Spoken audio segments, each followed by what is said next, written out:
শহীদ president Ziaur Rahman বীর উত্তমকে সেদিন রাষ্ট্র পরিচালনার দায়িত্ব দিয়েছিল গৃহবন্দী অবস্থা থেকে বাইরে নিয়ে মাত্র ৩.৫ বছরের মধ্যে বাংলাদেশকে একটা নতুন একটা সমৃদ্ধ বাংলাদেশে পরিণত করতে চেয়েছিল।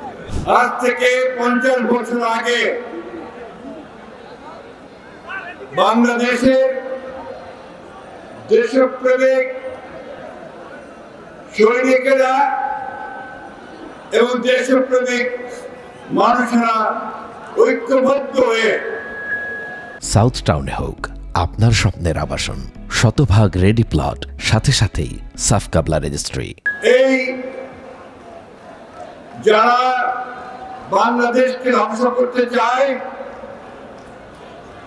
যারা বাংলাদেশকে একটা কঠিন আবরণে রাখতে চায়, সেই আধিপত্যবাদী ষড়যন্ত্র চক্রান্ত থেকে রক্ষা করে শহীদ প্রেসিডেন্ট, স্বাধীনতার ঘোষক,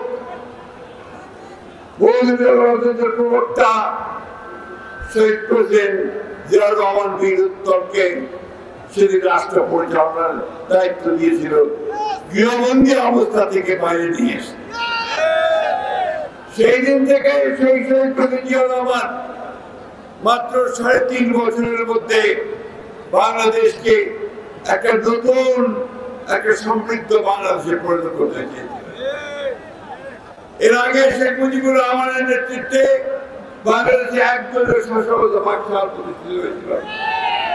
তিনি সেদিকে বহুদলীয় গণতন্ত্র রূপান্তরিত করেছেন, সংবাদপত্রের স্বাধীনতা নিশ্চিত করেছিলেন, বিচার বিভাগের স্বাধীনতা নিশ্চিত করেছিলেন এবং অর্থনীতিতে তিনি একটা বেসরকারি খাতে বিনিয়োগ এবং প্রাইভেট সেক্টরকে তিনি সেদিন কাজ শুরু করেছিলেন। বন্ধুগণ, শহীদ প্রেসিডেন্ট জিয়াউর রহমান নতুন এক বাংলাদেশের সূচনা করেছিলেন। সংস্কারের কথা আজকে বলা হয়, সেই সংস্কার তো শহীদ প্রেসিডেন্ট জিয়াউর রহমান করেছিলেন। তিনি সেদিন একদলীয় শাসক বাকশাল থেকে বহুদলীয় গণতন্ত্র করেছেন।